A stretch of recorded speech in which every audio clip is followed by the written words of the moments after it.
All right, so we're going to get started. Good morning, Cameron. Good to see you here.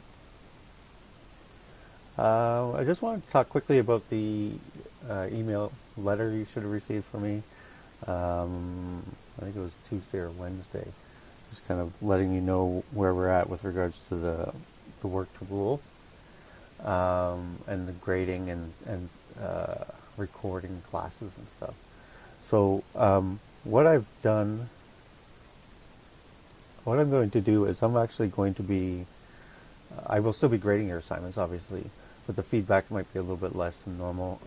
But what I will do is I will post them up on the Blackboard for a couple of days, and then I'm going to take it down. And then once I've taken it down, if you have any questions or anything like that, you can contact me and we can meet. And then if you need to know any of your grades or things like that, I can let you know about that. All right, but I will post them up there on Blackboard for a couple of days, so you will see it, and then I'll take it down. And I keep it, so it'll be there, so it's not like it's gone. So I will have it. But yeah, okay. The other thing is, I know a number of you like to use the videos that we post up on Teams for recording. So I am actually recording this, but I'm using a different method, and I'll post it up onto a YouTube channel that I've created for everyone. For the class. Instead of posting it up on Blackboard, I'll just give you the address for that. Oops, I sent it. There we go. That was me talking.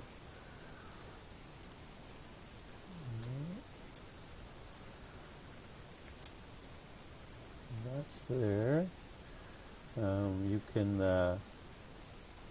go on to that. All the videos will be there under. I'll just show it to you real quick. It'll be there under the playlist. Usually they'll be down there. So you'll see some. This one's EARL 61. This one's EARL 36, and there's going to be another playlist for EARL 46, and you can go in there, watch the videos, and any of the instructions that I have as well, so that you can understand all that and still use it. Okay, so I will be posting them up there for you guys still, because like I said, I do know that you've been using them a little bit. All right. Yeah, that should be about it. Any questions about that? Are we good? Are you okay? There's a little bit of an awkward situation, and all I want to do is just teach, but there's things that we have to do to make it a little bit better.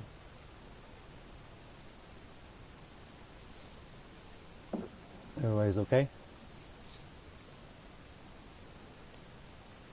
No questions? That's good.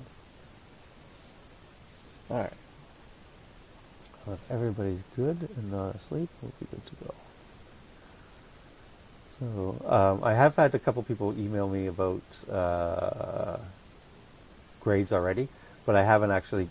I'm a little bit behind because of some schoolwork that I've had to do, but I'm getting caught up. So I will post them once I've done everybody's. All right, so it'll be everybody's will be posted at the same time. All right. So you should get an announcement kind of telling you on Blackboard that it'll be graded, and then I'll leave it up for a couple of days and we'll take it down. All right, so enough of all that crap there. Let's get going. So we're going to review a little bit about quality. We'll talk about quality again. Review a little bit of last week. Then we're going to get into the scoring. So today we'll just focus on scoring. If we get done quick, or whatever, everybody's understanding it quick. There's only 8 of us right now, so if you do get done or do understand it quickly, that's where we're going to stop for today.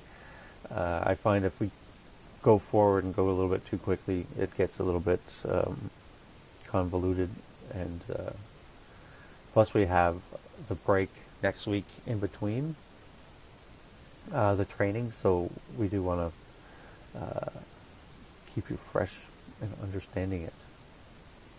Sound like a plan? Again, I am recording it. The only thing I can't record is the video that I'm going to be playing today because of copyright and stuff like that. They don't like that. So I'll pause the video for that, and then we'll turn it back on for the other stuff. All right.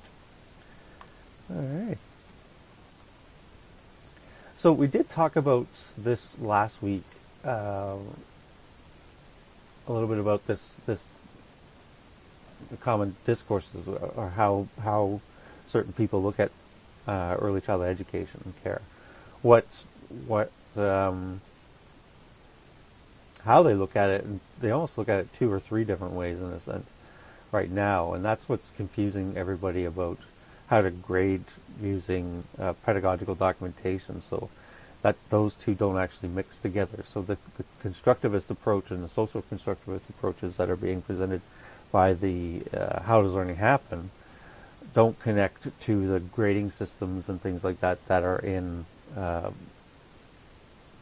the rest of the educational systems, right? So it's an interesting time for education right now, and how they're going to merge the two together within those two kind of concepts as well. So a social constructivist approach, and then merging it with more of a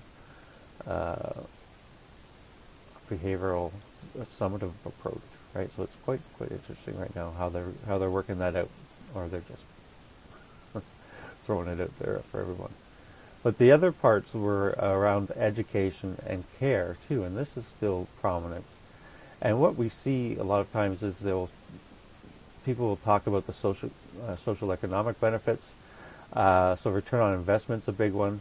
So we showed you that video where he said it was $17 for every $1 in early childhood education, and then that return goes down quickly after a certain age. But it's also social benefit. It comes into this parents working, and that's where a lot of the social economic benefits come from as well. So there's a couple different pieces. So there's one was the education, which kind of comes down to this one, and then the other one is the care. So and you see that difference in child care programs that you're working in. Some of them are but some of them focus a lot more on the care part, and not going too much farther than just care. And other ones get into more of an education and care, where they're providing rich environments for the children to be playing and engaged in, right? So that's what we're going to be looking at, and that's why quality early childhood education is important, because they actually find that poor quality child care increases those cortisol levels, right, and actually can have a negative benefit, negative effect on the children in those programs. So that's one of the other pieces where we look at this social justice and the education rights of the child, which goes back to these two discourses that are kind of coming out of child care, which are this idea that I just lost it there for a second. Let me see if I get it back.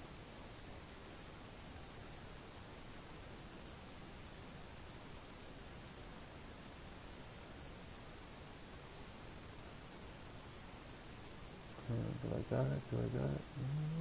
Maybe it's early on Monday.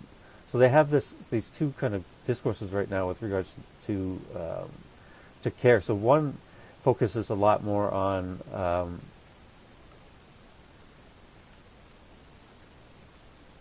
this idea around this social economic benefit, return on investment of working parents and all that. But the other one is looking more at this the human development and these social justice issues that we need to kind of consider, and trying to support children in poverty, as well as marginalized communities, because what's happening in those areas, in those places, is that they're not receiving that quality care. And also because it's expensive, right? So we have some, especially in early childhood education, if you want good quality care, it's kind of like putting your child into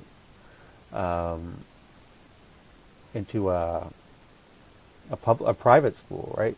You're paying for quality in most cases. So when you pay a lot more, and the assumption is you're getting better care, because you are getting, because usually those places will also pay their employees more, and their nonprofit and those types of things. So that's where we try to get into that social justice idea, where if everybody receives quality education, and we have a consistent framework for education and care, then everybody will get the same benefits. Whereas right now we have like a tiered approach to early childhood education, which we don't see as strongly. We do see it, but you don't see it as strongly in public education. But you do see it in early childhood education, because you pay, the more you pay, the assumption is the better the quality, right? So that's that. We talked about quality early childhood education and what that looked like for you. We also looked at this this idea around public health, right? So public health has their green passes, or the passes that you see on like the subways and McDonald's and all those places, that say you're good to come in here. You passed. Everything's safe. You shouldn't get sick. So the public health department has this kind of license. But what they don't tell you, and I've said this a number of times, is they don't tell you if it's good or not, right? So they don't tell you if Yummy Catering is a good place, offers good food or nutritious food or tasty food or anything like that, or their service is good. They just tell you that you're probably not going to get sick, right? And it's safe to eat here. Everything, right? They have a certain set of quality requirements, but the quality requirements of the health department is much different than Gordon Ramsay or something, right? So there's a difference, there's a discrepancy between the quality and just health and safety, right? Where we look at the Child Care Early Years Act, it's really only offering and indicating minimal standards, right? So this is what you need to do. If you do this, you'll pass, and then if you don't, then you don't pass, right? So, but there are criteria. So you can pass with conditions, and you can pass, and then it's really actually quite hard to shut down a child care program.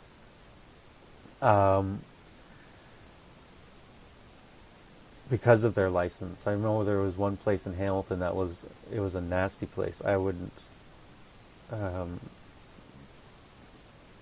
my animals there. I wouldn't put my dogs there.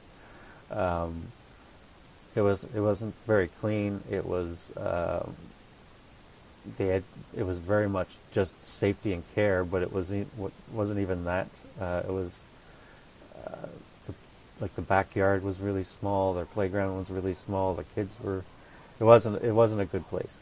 It was on the Hamilton Mountain, and it was privately run as well, so they're paying their employees very little, and they would rotate through. There wouldn't be very many who'd stay, and it became quite a dangerous situation. And we would go in actually to do some advising for them with ASCII, and it got to the point where we told the licensing people they needed to go in and take a look, because they're not following up and they're not doing anything.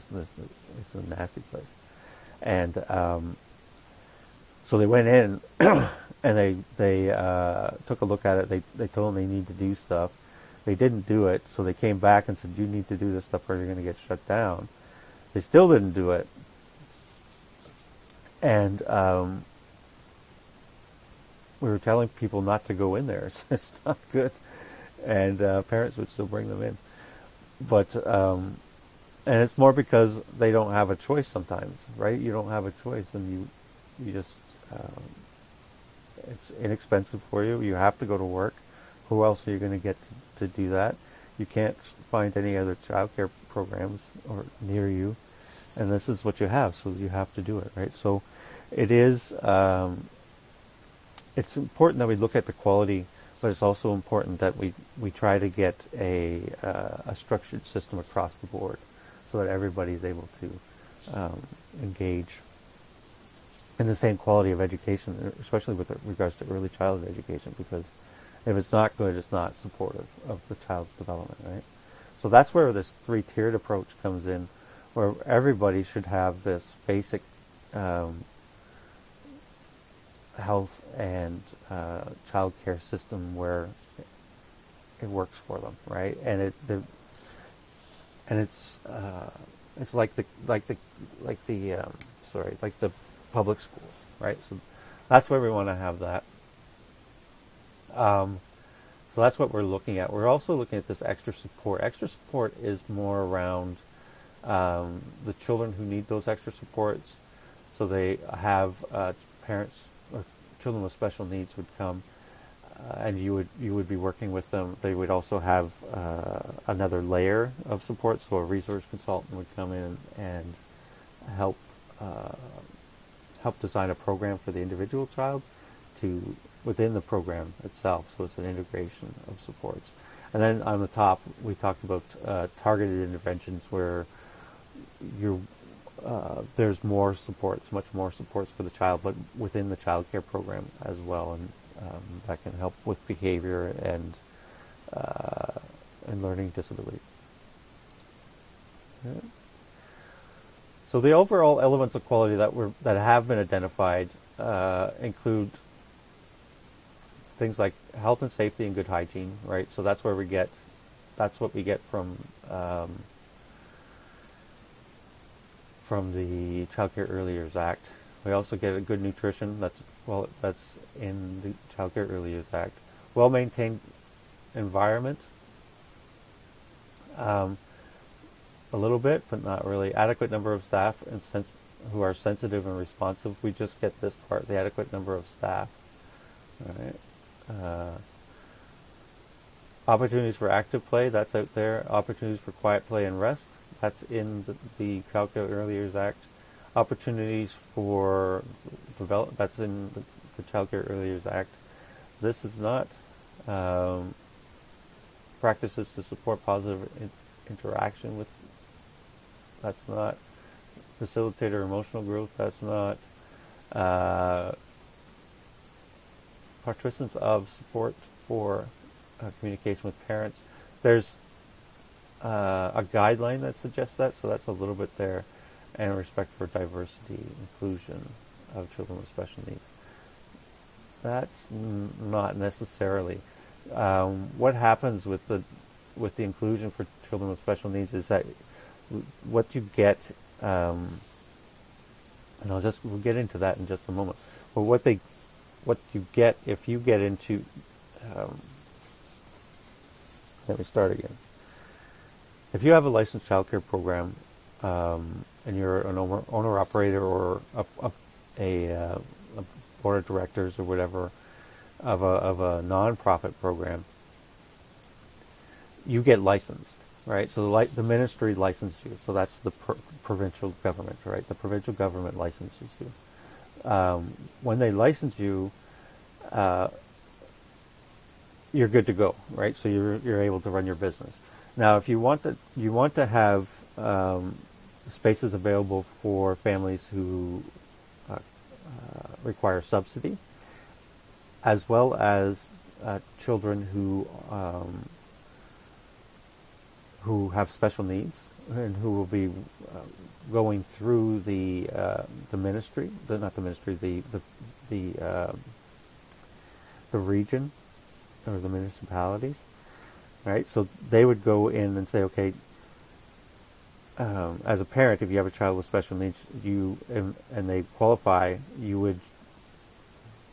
the parents don't have to qualify for subsidies. If the child has special needs and they're identified, then they get subsidized childcare right away, right? So that's important. So if they want to have children coming through that system, they have to meet certain quality standards, and that's a municipality piece. So if they don't, then they don't get to have the children from the municipalities, right, who are coming through with subsidies, and that's usually a large pool of children. So that's kind of an incentive for some of these childcare programs to meet certain standards. What do they call it? Practice.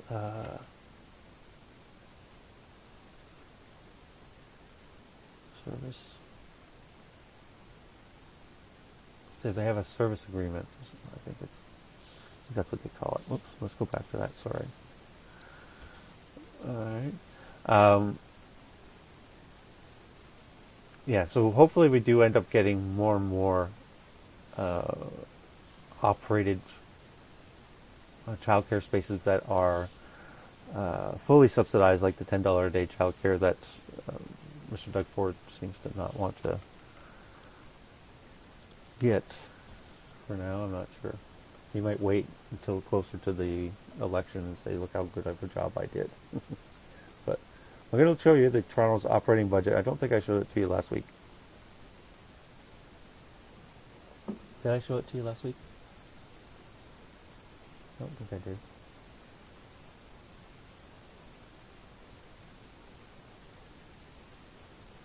Does anybody know if I showed it to you last week?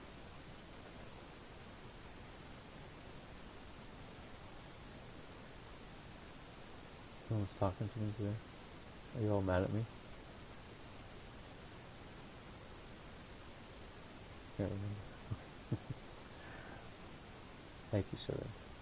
All right, so let's watch. We're not going to watch it. I'm going to show it to you.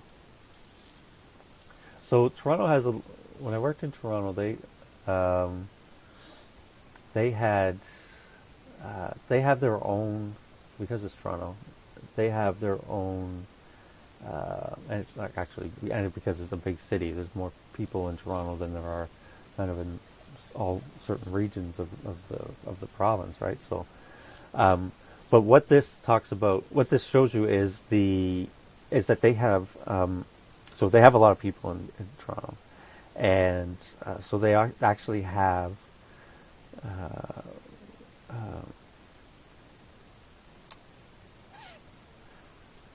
the program advisors that are usually run by the province, right? The city of Toronto actually has their own people that go in, and they actually license the child care program for the Ministry of Education. So I'm not sure how or what the agreement is or how that works, but pretty much the province has program advisors that come in and check your child care program, and that's how you get your license, right? So they'll go through and make sure everything's good. Toronto has their own, and I found that out the hard way when I was opening up a child care program called Tom's Place in the Regent Park area of Toronto. And what I didn't realize is that I always thought they had the ministry, because we always had the ministry come in, but instead these people came in. And what they do is they come in and check your child care program the same way, but I'm going to show you Tom's Place here. Oh, they're East York, East Toronto. All right, so there's Tom's Place here. The worst name ever for a child care center, I think. But it was named after somebody. a board of directors for East Toronto. They're a nonprofit group. But anyway, so what they what this what they did was they came in, right? So that the advisors come in, they sit down, and they do the same thing as what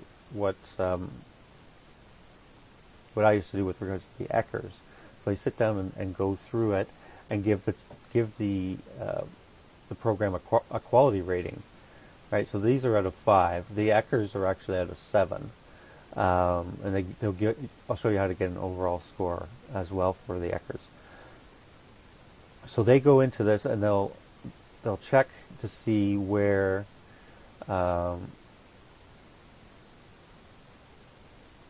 need to have these things fixed. Now this is in Toronto, so you can as a parent in Toronto, you can go and say, okay, I'm going to put my child into Tom's Place here. I want to check and see if it's a good place, right? So then you can go through here and you can check it. So from here you can see that they have the center average was 5 for some of them, and the city average was a little bit lower, right? So you can see they're doing well with a lot of these things. Supporting development of self-esteem. So all of these things are there for them, right? So if you click on one of these learning experiences, it shows you how those qualities are met, right? So I'll show you, this is a PDF of all of them. Let me see. So this is the quality improvement one. Yeah. Right, so you see how they go through it, and then they'll score it. So you'll see visual. They'll look at around the childcare program and see if you have these things up in your program. So this one meets expectations. This one exceeds expectations. It's a 4 or 5, and then these ones are 2 or 3. So if you click on some of these, I'm not sure exactly how it gets scored, but if you click on these, then it indicates which ones you're going to be. Okay, they have all this, and then they have these things too, and then you end up. If you have so many of something, you'll end up with a 5 or 4 or 3 or 2 or 1, right? So there's different methods of trying to figure that out. So, but I'm not going to show you how to do this one. I'm going to show you how to do the ECERS. Right? But this is another one you could use. This one actually might end up being what they use with some modifications, probably of.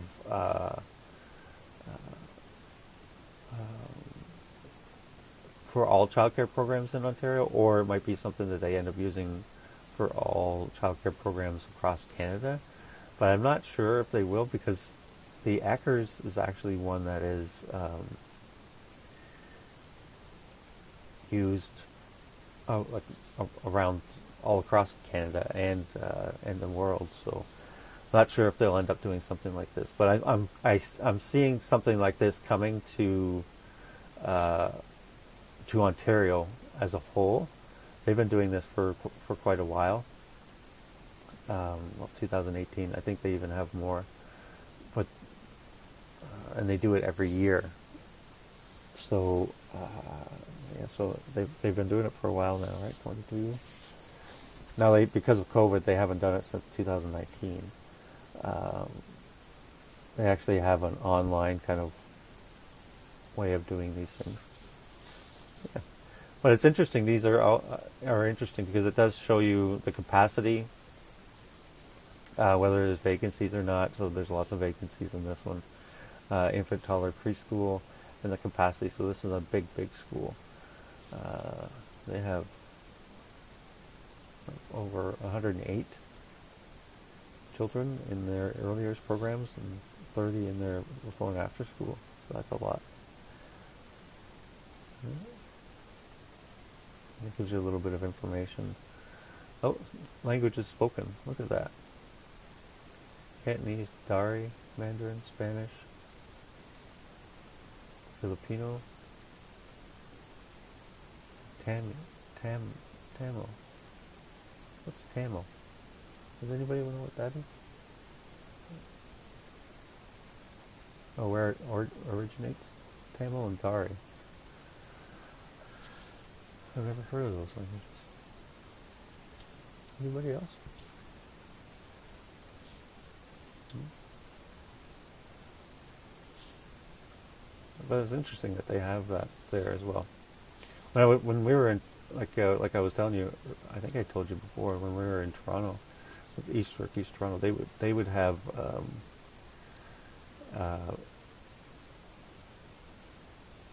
there's Tamil again. What is that? Anybody know what that is? Uh, Parisian. There's another one I've never heard of. Oh, Swani. Oh, it's South Asian. Oh, okay. I know India, they have a lot of different provinces. Different provinces can speak different languages a little bit. Is that correct? I'm just talking up my ass again. All right, but that's the Toronto kind of quality assurance, and this is similar to what they do with the in the health departments, right? But Samuel was spoken in India as well.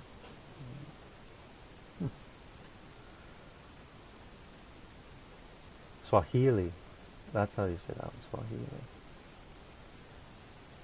in Tamil. Yeah, so this offers parents a chance to see whether they're licensed, whether they're doing well. There is a quality to this. So it's not just that they're meeting the standards of the provincial standards. They're also meeting the standards of the city of Toronto, right? And they will offer uh, um, subsidies as well. Right. So that's that. HighScope also has a quality assurance measure as well. It actually looks a lot like the Toronto one, um, with the five levels on it as well. But what they end up being is more of this: the ECERS, ITERS, SACERS, and FUCKers. Right. So all these different rating scales come from. So we have the school age one over here. That's the purple one, obviously. The infant toddler one, which we're going to teach you how to use. The ECERS, which I'll teach you how to use as well. And then the family. This is the home child care one. So this one, the school age one, hasn't really been updated at all, from what I know. It might have been a little bit, but I have to check. But I don't believe it's been updated at all. This one has a revised edition as well as the ECERS and factors, and they're all quite detailed. So the original ones, way back in 1980, and when they created the ITERs, they weren't as detailed, and they were a little bit harder or less. I guess there was less validity, in my opinion, anyways, to what was being asked. When you get the new ones, they actually have a lot more detail. A lot more detail in them, so it makes it a little bit easier to record as you're going through it. I used to get the students to do a full one of those in their placements, but I stopped doing that. It was a lot of work to grade, let me tell you. It was revised in 2006, and that's what we have now. It is used internationally. There's actually another one now that as well where they look at it in more. A lot of people were moving towards the Reggio-inspired curriculum, right? So they in a play-based curriculum, so they changed it a little bit to account for that, because a lot of people were saying, well, it doesn't fit anymore, which it does still, to be honest with you. But they changed it. Instead of before, you still have to with this one, but I would go in and you'd actually count how many books they would have. you would actually count how many stuffies or animals, like stuffed animals or soft animals that they would have. You would measure the doorway. Like I would have a tape measure and measure the doorway and things to see if it met those standards in the ECERS and EARS. It was quite a long process. It would take me almost 4 to 5 hours to complete one classroom. And then I would leave and kind of calculate it and add comments and things like that. So the observation part of it actually would take about 4 or 5 hours. It would take another hour to write a report, an afternoon to write the report, and then I would go back and give it to them, and we would sit down and talk, and they would yell at me because I didn't like the score. But what you can use these for, though, is to support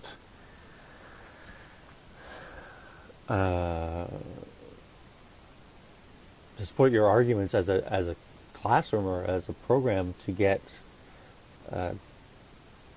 things done, right? So, like, I've been telling you guys for a long time that I need more blocks or I need more toys. And now, when you see the ECERS score, that's why I scored so low. So, what do you like? Can we get these or not, right? Or they scored really low. A lot of times, what you'll see, and I'll show you in the scoring, is that it's one thing that ended up messing them up, so that they got like a 1 instead of a 7, where if they changed that one thing, which is not a big deal, they'd end up with a 7 instead of a 1, right? Which is a big deal. And it has been translated into many languages. It was developed in North Carolina, and they do use this. It was developed in there. It has been translated into like French, German, Hungarian, Norwegian, Spanish, Chinese, Dutch, Greek, Icelandic, Italian, Spanish, Swedish, and English as well, right? So it's been translated into many languages. It has been research-based. It is a valid indicator of quality. They have done a lot to validate that, and it has been reliability tested. The reliability testing meaning that if I was to do it and everybody else was to go into in our chat right now, went to a classroom, and after you've been trained, you did the ECERS. If we came back together and sat down, we would see that we were close in.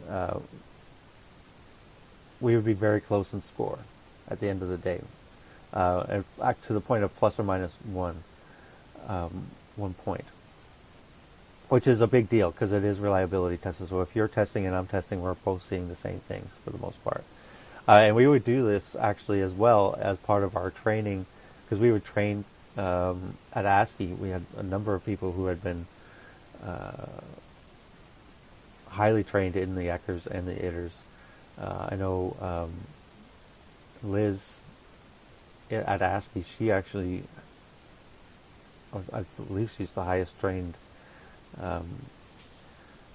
person in Canada in the ECERS and EARS. She's right up there.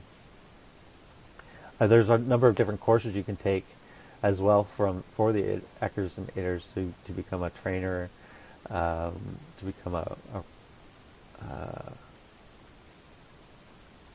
valid recorder of the ECERS and EARS. Right? In North Carolina and in a number of states, they use the ECERS as a quality indicator, the same as what Toronto uses for theirs. So if they don't meet these certain standards, they don't get their license, or they won't get their service agreements to be able to have children with subsidies from the government, right? So those are all kind of incentives to become a quality childcare program, right? So we do need this measure to be able to go beyond just this protection of health and safety, and to to get these opportunities for stimulating learning and from their experiences, right? It is also a compass.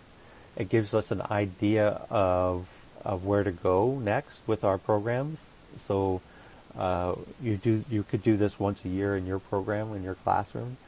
Get an idea of what you need to have, what you need more of, where are your things. And sometimes when you're in something, it's harder to really understand what's needed to make some changes. Okay. So there are, in the ECERS and the EARLs, the EARLs might have an extra subscale, I forget. But there are 7 subscales. So what we're looking at here are the space and furnishings, personal care routines, listening and talking. That's where we're looking at the interactions between as well as this one. You're looking at interactions between the child and the educator, as well as opportunities to do these things. Right? Activities, where we're looking at block areas, dramatic play spaces, all those. Interaction again. Program structure, which is looking at your what you offer, how you're offering it, when you're offering it, and then parents and staff. So the communication between parents and the staff. Do the staff have support? Do they get professional development? Do they get do they have a staff room to go sit and curl into a ball and shake? That was only my experience. It's okay. And altogether it has 43 items within it. All right, so the items are the kind of categories within each of these subscales. So, for example, like I mentioned, the activities would have blocks, table toys, floor toys, dramatic play space, sand, water, sensory, that type of stuff. All right, all the stuff you talked about in Bonnie's class with in environments, voting environments. All right, we're good. All right, so we're going to get into the scoring part. So scoring, this is on page 2 and 3 of your workbook. Okay, so you're going to get into that page 2 and 3 of your workbook, and we're going to do a little bit of this here. So the scoring sheet's on the one side, or it talks about that, and then you have your a review of a sample of a score sheet. All right. So what happens is you'll have a scoring sheet. Let me just give you some context to this. So the scoring sheets are, or the score sheet, the whole package is about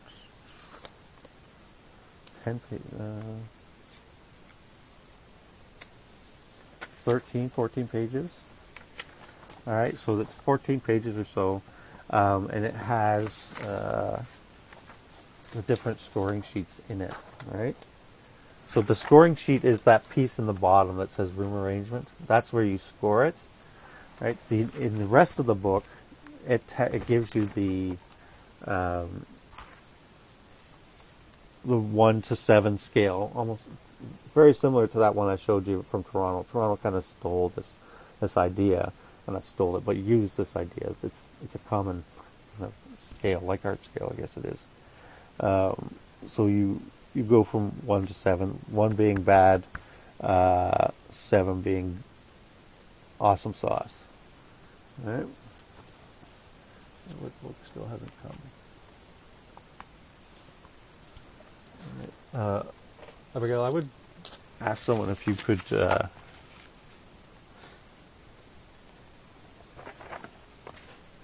they could take a picture of it for you. No, I didn't say that, but I might be able to help you out with that. I can't because I get in a lot of trouble. But you could do these ones. Oh, no. So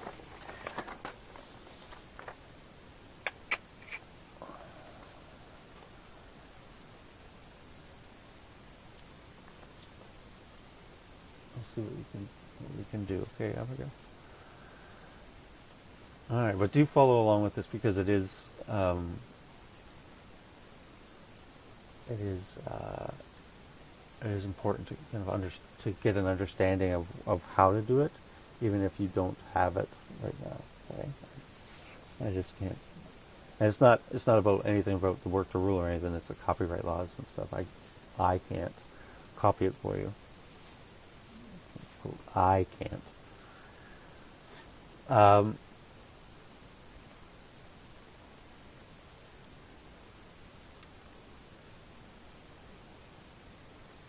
Yeah, so the score sheet I just talked to you about, so that is in the big book here. So if you know anybody or have purchased this unintentionally, you can use this as well. But this one's much more expensive. It's like $40 or something like that. But we don't need that. No problem. I put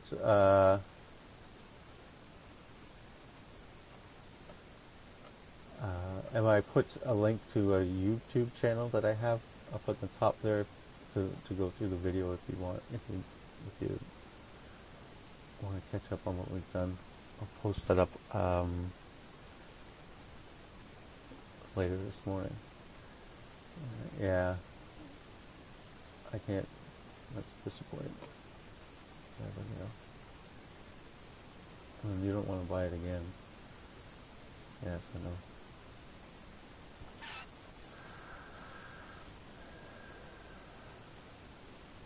To figure that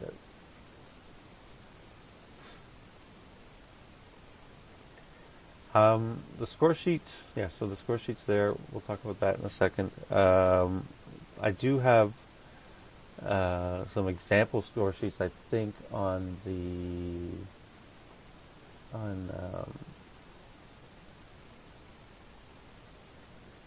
Blackboard. I believe I do have one. No, it's not your problem, Abigail. I'm just trying to figure out how I can help you. Yeah, there are some of them. I found them in the Blackboard, required readings and handouts. Yeah. There is a scoring sheet for ECERS and ITERS. Yeah, so there are the score sheets that that you're allowed to copy and post. You can get those anywhere. So you can use a little bit of that to follow along with me a little bit. So if you go on there, you'll have an opportunity to do the scoring with it. But the book it makes it a lot easier. And I know, I'm sorry, you can't kind of do that right now, but we'll have to see what we can do.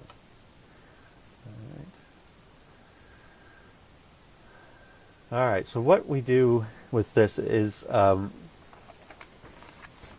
when we do our scoring, you have this part, right? So even if you are using the score sheet, like on the score sheets that I have up on Blackboard, this one would be number 4, right? Room arrangement for play, and then you have the score sheet there. So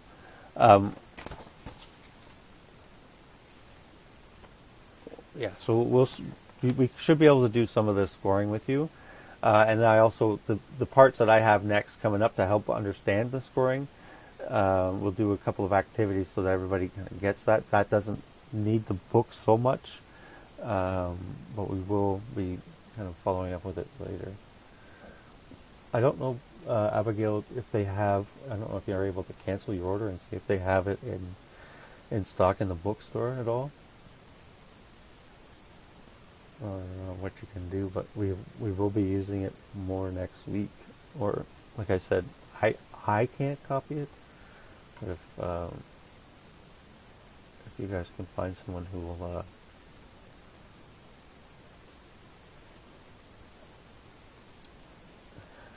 post something up on your reading chat, I couldn't stop you. And I wouldn't even know. So you want to read the entire scale, and then when you get it, you score.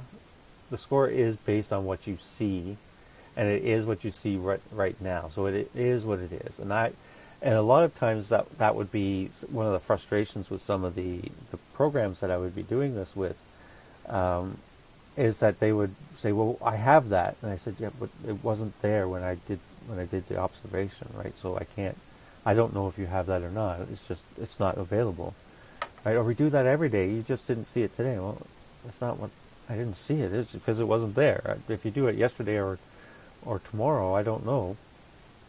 But it is what it is right now, right?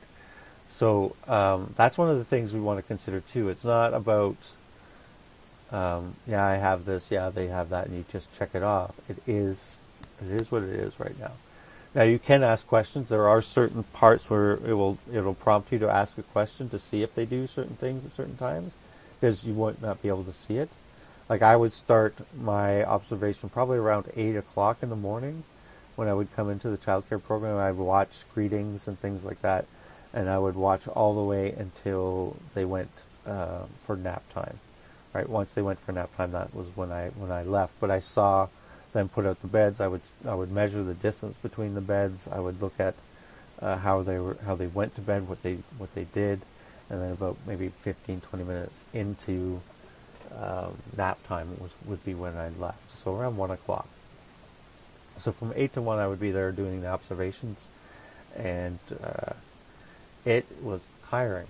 Believe it or not, it was quite tiring, and because you're on and you're observing. What you would do too is I would be flipping back and forth between certain things because I would hear them talk about something and how they were communicating, and I would flip over to the interaction section and start grading that.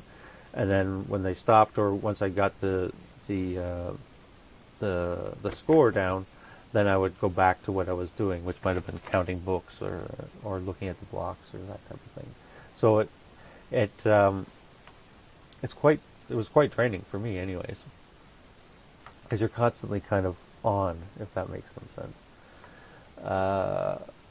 You always start the scoring at 1, and then you move your way up, right? You don't start at 7. You start at 1, and you work your way up. And the score description is discussed on page 3 of your workbook, and page 6 in the ECERS document. So page 3.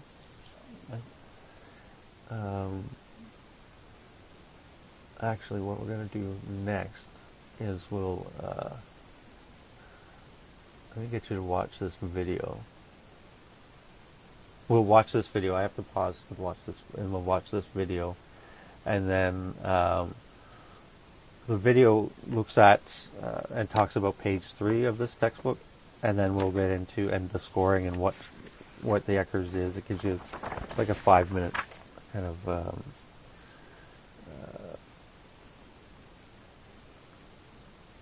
promotional video, I think, in a sense, but it also talks about how to score.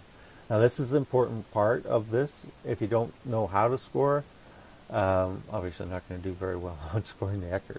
So I'm going to show you how just the scoring part, not the actual pieces yet within the scoring. I just want to show you how they score, because it is a little bit tricky, but once you get to know it and understand it, it becomes a little bit easier. The one I always get messed up is with the one section when I'm grading it. There's one, and I'll talk to you about it. You'll understand when we get into it. But I actually unintentionally checked them that they had people who smoked in the classroom. It was like, no. It's pretty interesting that, like, right now we actually have to have don't smoke in the classroom. Alright, so I'm going to pause this video here so I don't get in trouble with copyright stuff. But you'll be able to, we'll watch it together right now, and then we'll talk about how to score it again. Alright, recording now. So it's just that one. Alright, so it's just under 1. I'm going to erase this and I'll just go over that just one more time, because I didn't record that, and I want to make sure that we all understand what that looks like. Come on, what's going on? Come on. All right, so again, just one more time. Um, I'll read that one again for you to just make sure we really got it here. So the wording is important here. Okay. Abigail, you're still good? I think so. I'm pretty confused, but I'm good. No, it's okay. This is the very confusing spot. So it's not abnormal to get confused in this space, but just keep your mind open. Just keep it going, because we'll get it. All right, we'll break through that that understanding. So just listen to the phrasing of this one. Okay, so it says for number one that they got the 1.1 on. So insufficient basic furniture for routine care, play, and learning. All right, so they don't have enough chairs for everyone to sit on at the same time. They don't have any shelves or open shelves open for them or available for them either, right? So they would.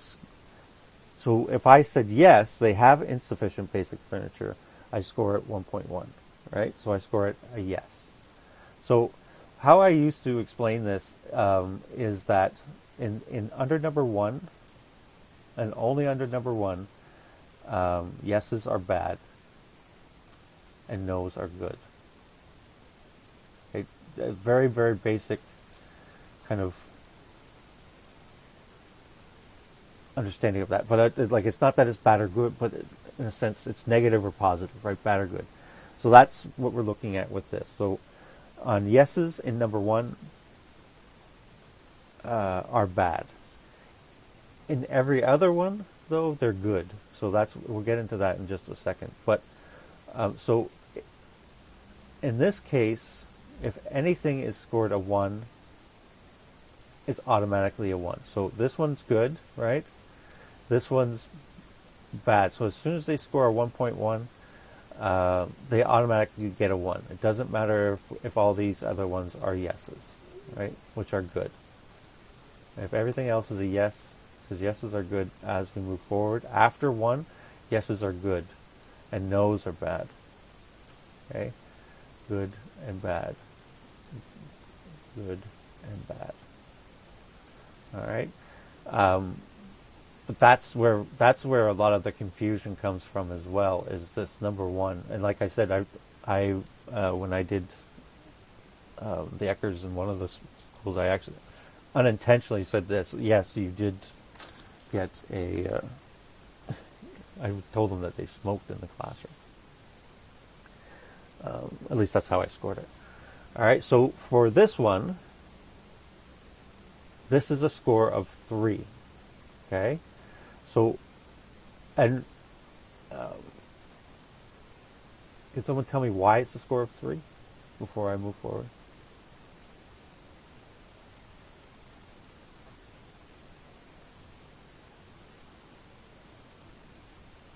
Someone can tell me. Abigail, why is it a 3? I'm just taking a guess. Is it because there's like 3 different things that you're ranking it on? Sorry, I have no clue. I'm just No. taking a random guess. No. So what happens is we have these columns, right? So Journey said because of the nose, and that's correct. They don't have any nose. So when we go down these columns, each of these columns represents a set of indicators, right? Now the indicators were not. They're just labeled 5, 7, 3, and 1. It's those numbers count as a score, but they're not counting. You're not counting them up, if that makes sense. All right, just because. Okay, so I don't want to confuse anybody, but we're just focusing on the columns and what is asked for in here. So if you're scoring 1.1 is a no, so insufficient basic furniture is a no. They have a lot of nice furniture. Furniture is generally in such poor repair that children could get injured. No, everything's good there.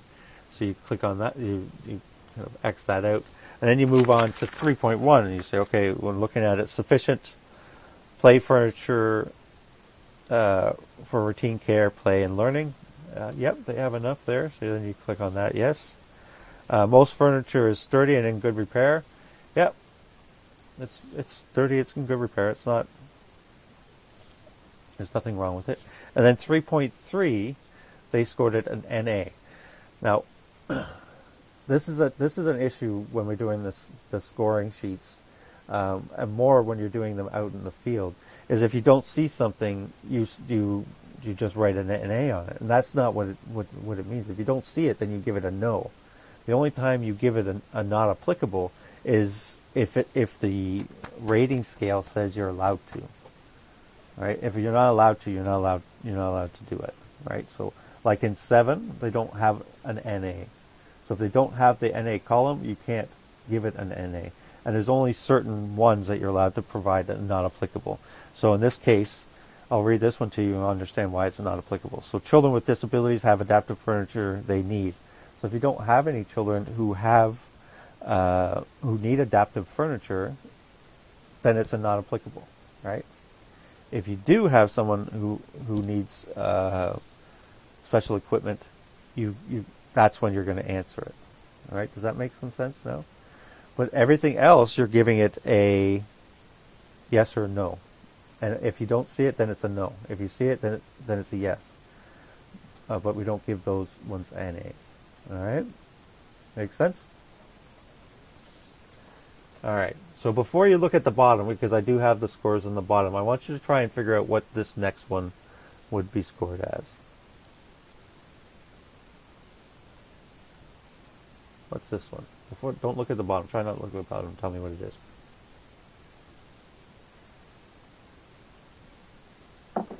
Type it or shout it out.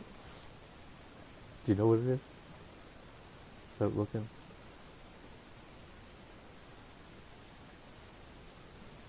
So the answer is there, but it is a 5. Okay, so if you got a 5, you're good.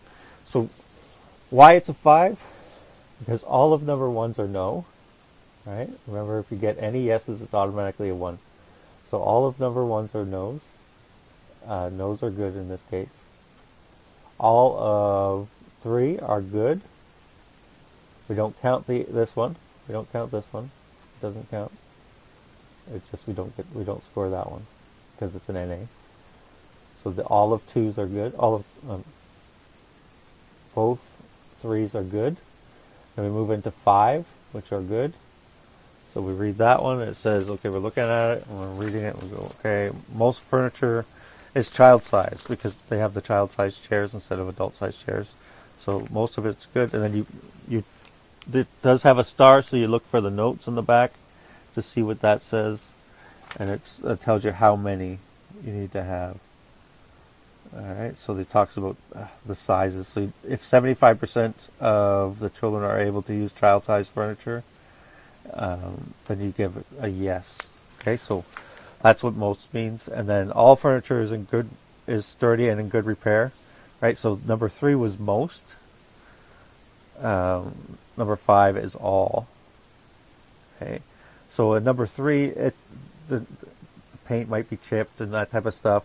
So it might be most of it's good, but it's not going to the stuff that's not good is not going to hurt them.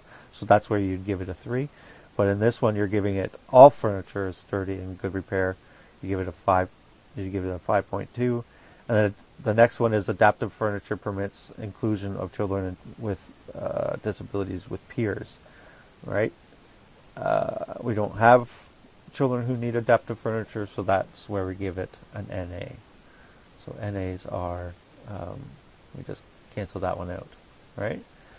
So we gave this one good. There's no bad score. All right, good with that one? All right, and this one is a 7, right? So we get into the 7s. So we look at this one. It says routine care is convenient to use. They're stored, easy to access. So that's more of a teacher question. So not a question you're going to ask the teacher, but it's more around your own availability to do that stuff. And then they have a workbench, sand and water table, or easel, and it is used. So if they have a sand and water table, then they get that 7.2. All right. So this is a score of 7. One thing. Okay. Makes sense? Richard, can you please go over again how you got like the actual all of 7 points? Like I'm trying to understand it, and I'm like where like I'm seeing more than 7x's, or is that Yeah, so am I? so that's where you don't have, it's not about counting the x's, it's about the columns.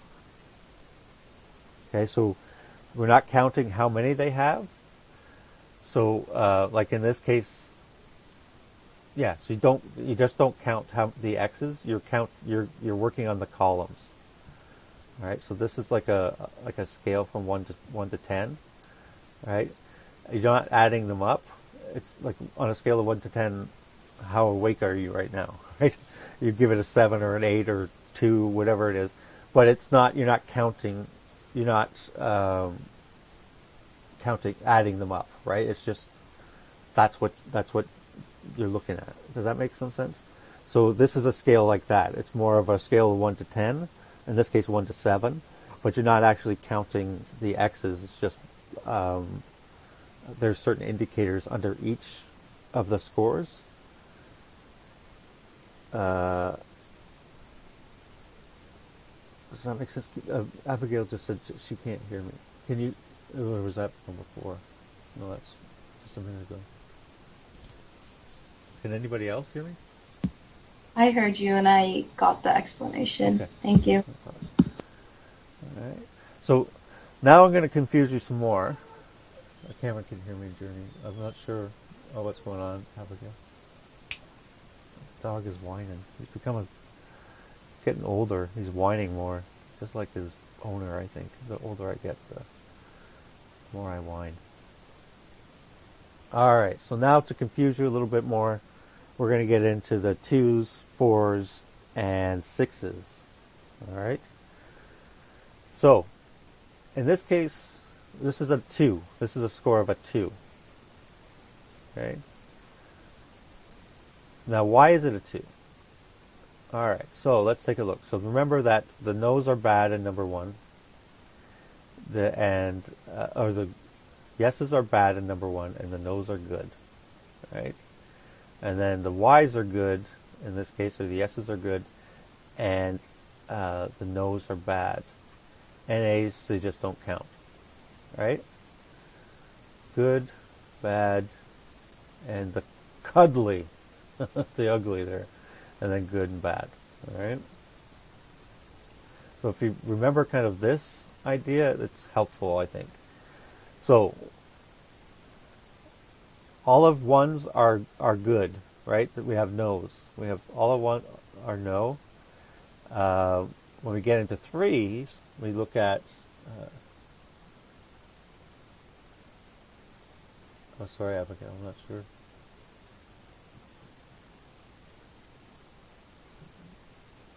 I'm not sure why you're not hearing me. Okay, so when we look at this one, we're looking at it as we have 2 goods, right? 1, 2. So when we looked at that one, we read it over. We're sitting down. We look, okay, sufficient furniture for play. They got that. Most furniture is sturdy. That's a good. But then we get this one. 3.3. The children with disabilities have the appropriate furniture they need. So we look. There's a child who is in a wheelchair, and they don't have sufficient furniture to allow him to get into to work on a table or something like that, right? So we give that one a no. So there's 3 indicators under the 3 column, right? So we have this column is 1, this column is 3, this column is 5, and this column is the 7 column, right? So underneath the 3 column, they have 1 no, right? And no's are bad. But half, so we have 2 out of the 3 are are good. So more than half are yeses. So that means we get a 2.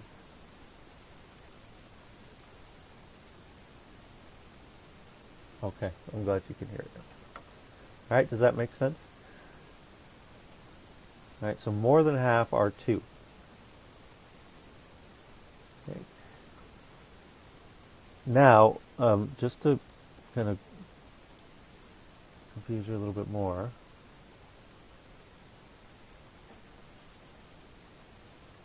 come on, erase already. So, just to go back quick, if this one is a yes, then it's a score of 3. Okay? If this one's an NA, then it's a score of 3. And we move on, right? Once we score, everything's scored a yes, we move on to 5. All right? But, in this case, because half race, god damn it. Pardon my language, sorry. Right, because it's like this, we have more than half are yeses under the 3 column, it becomes a 2. So we just go backwards, right? If we have all yeses, we go forwards. If we have one bad or one no, we stop and we go to, and they get a 2. All right? Now, if there are no 2s, if there were 2 no's under 3, it would be a 1. Yes, that's correct. So if it were, so if we take that one out and we actually said, oh no, they don't have sturdy furniture. Most of it looked like it, but then I realized no, it's not. Then this is actually now becomes a 1, a score of a 1, because we only have, out of 3, 2, we have 2 no's. Right? So that makes it a 1. The other way it could be a 1 is that any of number 1 is scored a 1. Right? Any of these are scored a 1, then it would be a 1. It doesn't matter how many. It just has to be 1. Right? So if this was like that, or like obviously if this, all of them are no, but the all under yes, under number 1, if all of them are scored, they're good, but then we score all of these bad, it would be a 1 or no. Okay? Clear as mud? So that same premise applies to 4 and 6 as well. Okay, so when we look at this one, you'll see the same. So again, we have all of column 1 is no. Right, so we're good there. We looked at it, all their furniture sturdy. They don't have anything that's going to hurt anybody, or they have enough furniture, right? Then we look at this one. We see, yeah, everything's good. They have sufficient enough furniture for them to play in. They have everything's sturdy, like I said. Most of it's sturdy, and then children with disabilities do have places for them to they do have some adoptive chairs, so they're there, and it's meeting some of the physical needs. But then we get over here, we look at it and we say, okay, yep, there's most of the furniture's good in child size and sturdy, so we're giving them yeses on here. So remember, these ones are good. And then we get to 5.3, and we recognize that they don't have, it doesn't permit them to be included with their peers. Okay, so it's they might have something, but they have to sit in it way over there, right? They can't join the groups, right? So that makes it now a 4. Okay, because again, more than half, and we're just focusing on the columns, right? More than half of 5 are yeses. The other half, more than 5 are yeses. And we had 1 no. All right. So what I used to say too, there's other columns that will have like 6 or 7 indicators under each of these columns, right? So what happens sometimes is like you'll have a 5.4, right? If you give that an X, it's still half or more, right? So you're still good. They still get a 4. Okay. If you take away that one, then they get and you give it a yes, then they still get a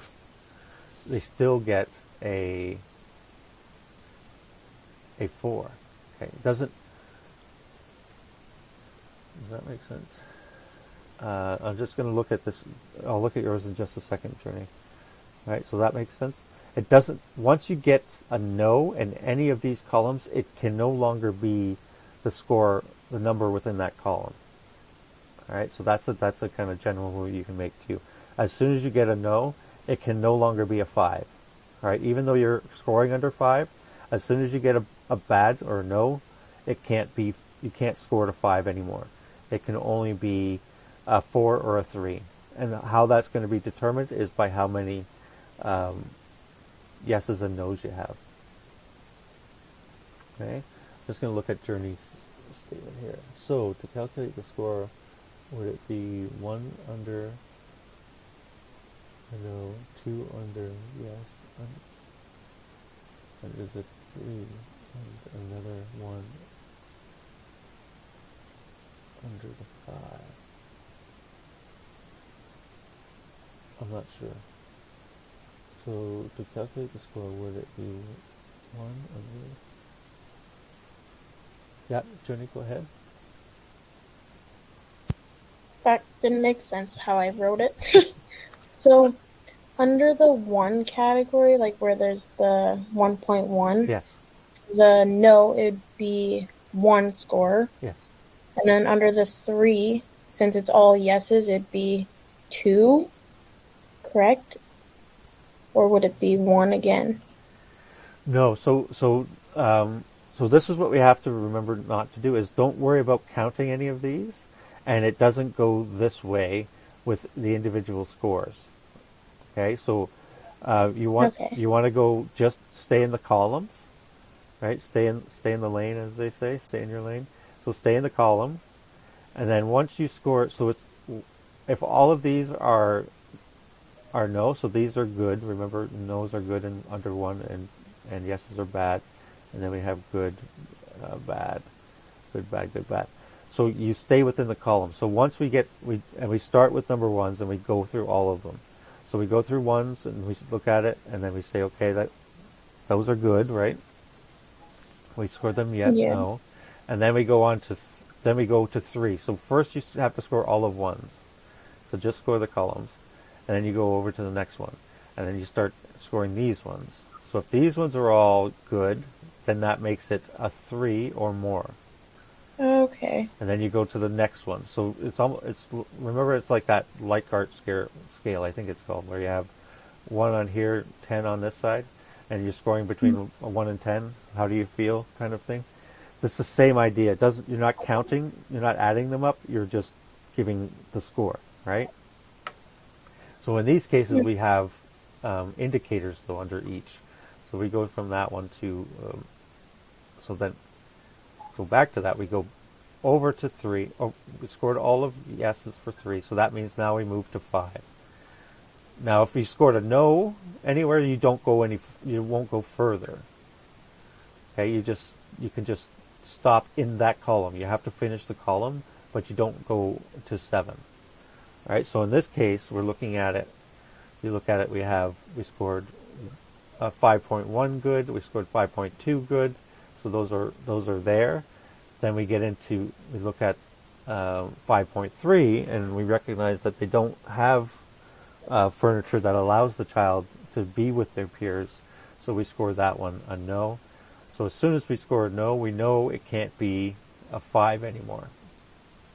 Okay, so now we're looking at it as a 4 or a 3, and that just depends on how many yeses and nos you have.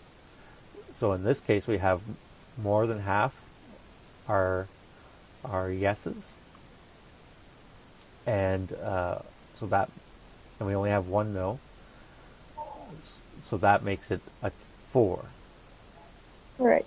Now, if we had, so say we look back and we go, oh no, they don't have not all of their furniture is not in sturdy repair.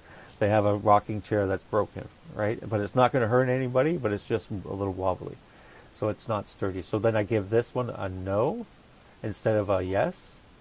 Now it becomes a 3. A 3? Yeah, Okay. because we have more than half are now no's. Right, so more than half are no. So now it becomes now it becomes a 3. Okay. All right. That makes sense. Now if we had 4 like this, so we have 1, 2, 3, 4 indicators, and we scored this one a yes and this one a yes, they would, because it's half or more, so it's half, now they get a 4. Does that make sense? Yes, thank you. No problem. All right. So now we're going to move to this one. So this one is scored a 6, right? So again, going back over it again, remember that under 1, yeses are bad, nos are good. So everything matches up with the indicators under 1.1, 1.2. We go over here. This one is good. This one's bad. This one's irrelevant. We don't count it. So this one's 2. We're good. So we move forward. So each one of these we're moving forward step by step. We're not even looking at 5s until we're done 3. Okay, so we got all these right, so now we're moving forward. We look at this one. Then we go, all right. All their furniture is sturdy. Everything's in good repair. There's lots of child size furniture. We don't have any children who need any special equipment, so that gets an A. So we have 2 good. So now we're moving over. We didn't have any no's on these 3. So now we look at 5.1 and we say, routine care, that's not very convenient. They don't put it away very well. We have to go all the way down to the other end of the hall to get stuff. So we mark that one a no, but they do have a sand table. So we give them a yes for that one.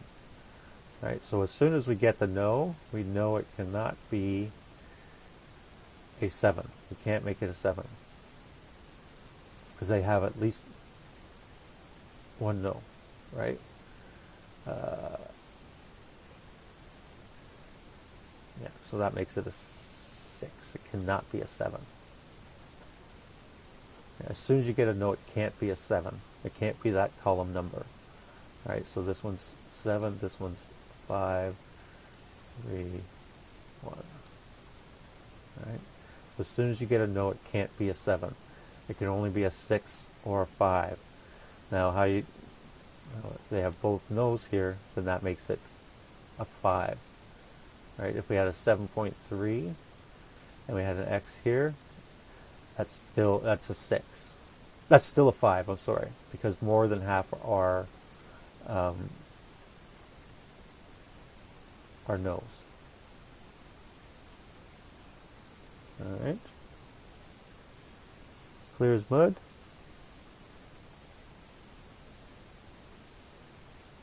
Alright, let's give it a go. So we're going to do this. Tell me what so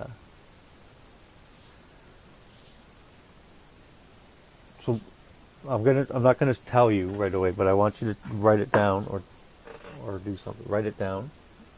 Okay. What's the score of this one? Just write it down on a piece of paper and I'm gonna go forward. All right.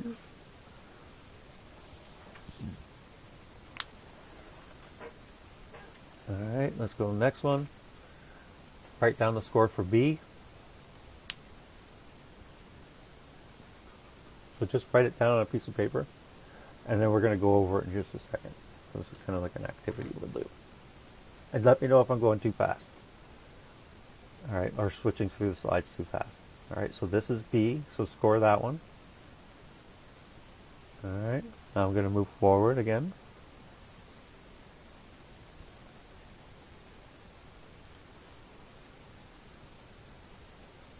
Well, what's the score of this one? C.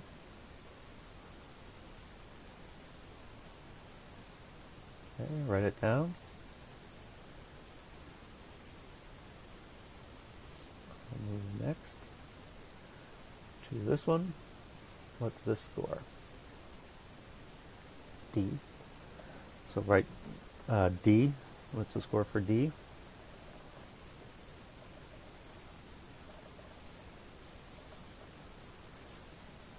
Alright, let's go to the next one. Look at this one and tell me what the score for E is.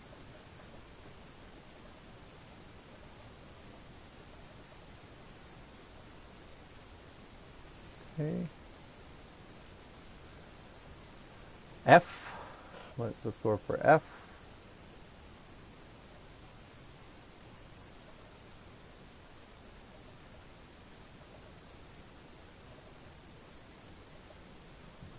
Okay. What's the score for G?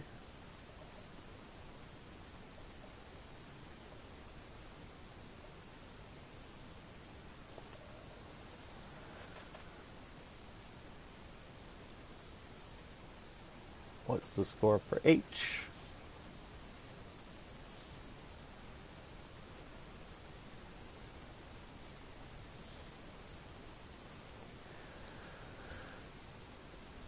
What's the score for I? Let me know if I'm going too fast. Just shout it out or type it in the chat there. Alright, so what's the score for I?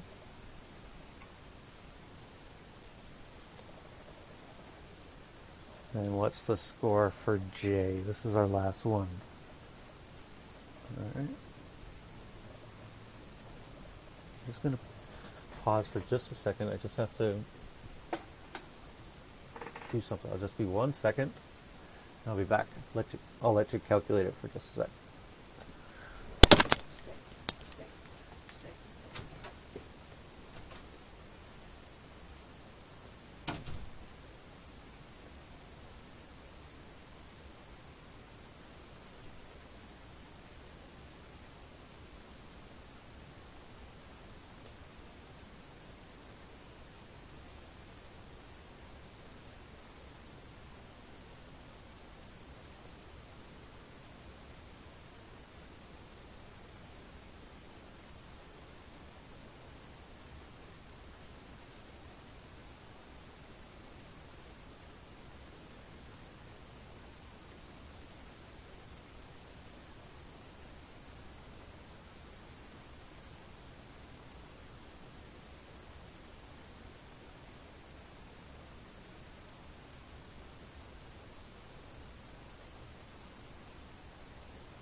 Alright.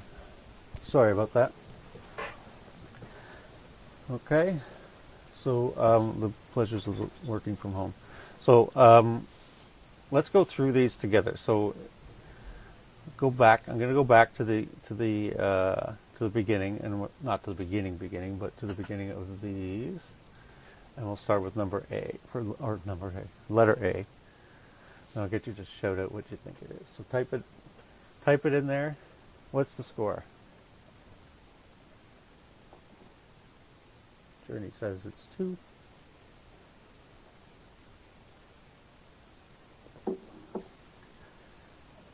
If you got a 2, you would be correct as well. Alright, this is a 2. Why is it a 2? Because there's one no. Right? So as soon as there's a no, it cannot be a 3. Alright, so it can't be a 3. We know it can't be a 3. Well, we got one no, so we keep scoring, right? We keep scoring this column, and then we recognize, okay, we have more than half our yeses, so it makes it a 2. All right. Well done. So for this one, what's the score for this one? Journey says it's a 1. Journey's rocking it. It is a 1. Kayla says it's a 1. Yep. Good. Okay, so it's a 1. Why is it a 1? Because we have more than half are no's, right? Less than half are yeses under this column. So we're going through it. We start here. We start at number 1. We go through all of number 1. We go, no, yep, okay, everything's good here. All the indicators indicate that no, remember, no's are bad. So then we get to this one. We get a yes, one no, and then now we know, okay, it can't be a 3. So what is it? Well, now we have to keep going down the column, right? We don't go this way, we go down once we're finished. So then we got 3 no's, then we get a yes and a yes. So that makes it, like you said, a 2. More than half are done. Well done. All right, for this one, I think this one's kind of simple. It's a 1, yes. All right, this is a 1. As soon as you got a 1 under here, you keep going, finish the column. But yeah, so it's a 1 because you got under number 1, under the 1 column, yeses are bad and no's are good. All right, well done. Now what's this one? Journey 7. Journey, you're rocking it. Look at you. Kayla, look at you. There, 7. All right. Everybody understands why it was a 7. We keep going. We got 7. All the way up. We started at 1. Went to 3. All yeses for 3. We go to 5. All yeses for 5. Again, then we go to 7. And then we get all yeses for under 7 column. And we're good. All right. What's this one? 3. Yes, 3. All right. So this one's a 3. Once you have all these, just for the sake of scoring and showing you what it is, you wouldn't leave it like this. Obviously, you would go from 1 to 3, right? And then you would want to move forward to 5. So the only time it's ever a 3 actually is when you're going to have it like that. That would be a 3. That would also be a 3. Okay. But you do once you get that 1 column finished, you would move forward to 5. All right. So here's another one.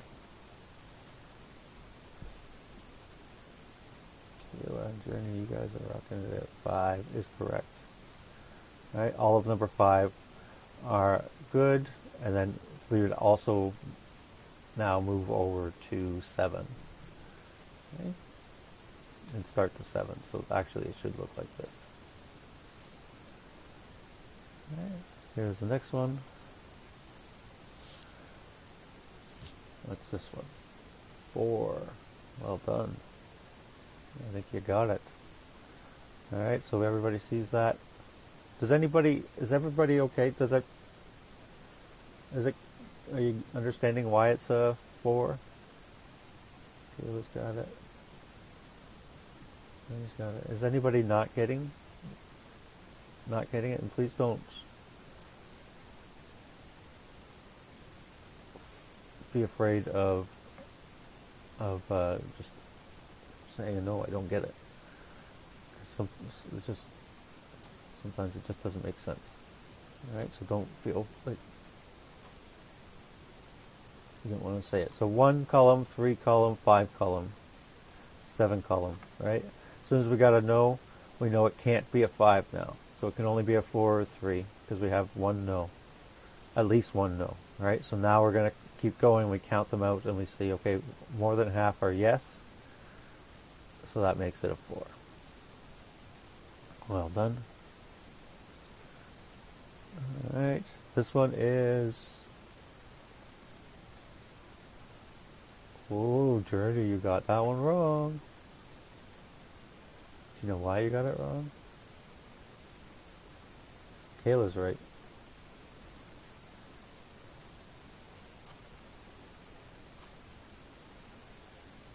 The nose, that's correct. There's two of them. Alright, so that makes it... you're right, it can't be a 7, but more than half are no. So it has to be a 5. Right?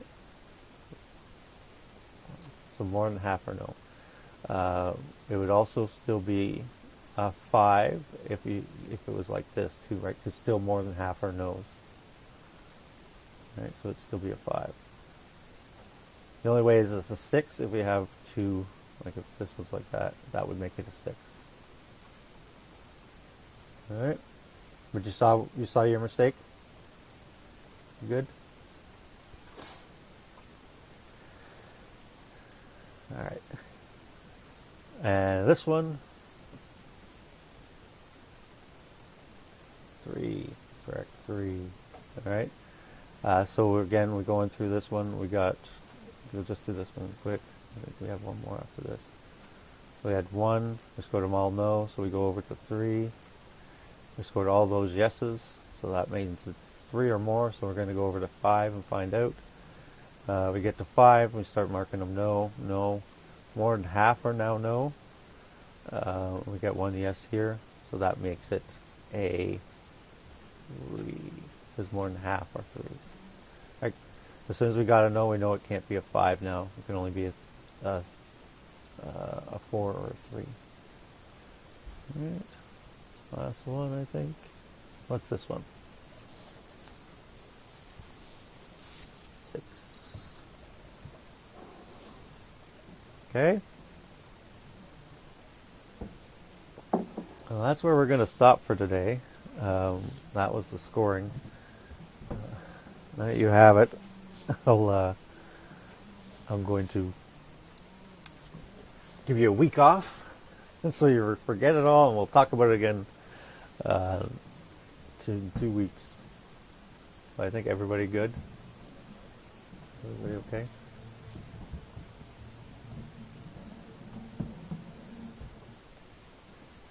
Abigail, are you good?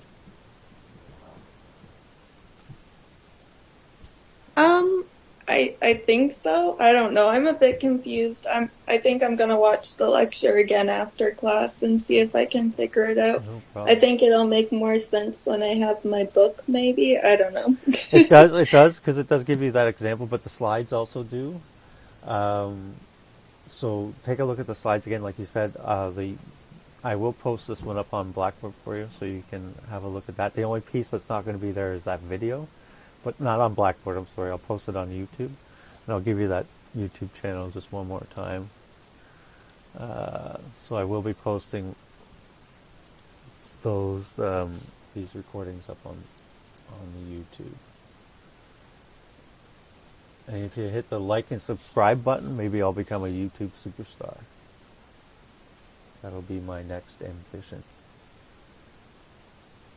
YouTube superstar. Shaylin's on board.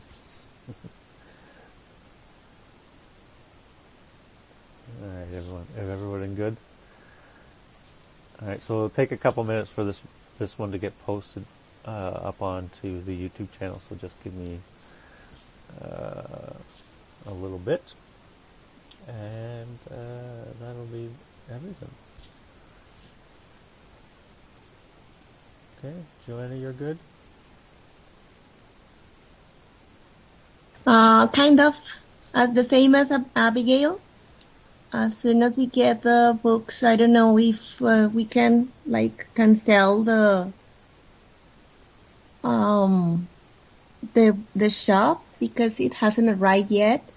Yeah. And I don't know how to get it because it's quite difficult to figure out all this without the information itself. Yeah, and I'm just going to pause my video here and just